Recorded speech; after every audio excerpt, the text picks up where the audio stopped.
Pastor Ed, hanggang saan at kailan po ba dapat tumanaw ng utang na loob? Utang na loob is forever.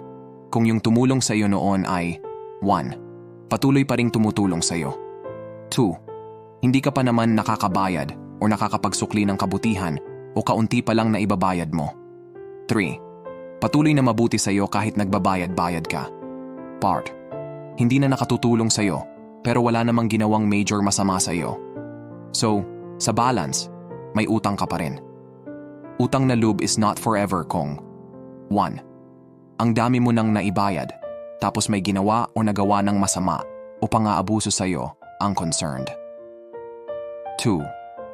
Ginagamit yun ng concerned para kaabusuhin, kontrolen, kawawain.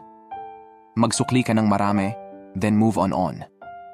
Hindi lubos na nababayaran ang utang na loob, pero at least dahil sa bad behavior niya at dahil sa naisukli mo na, medyo bayad ka na nun.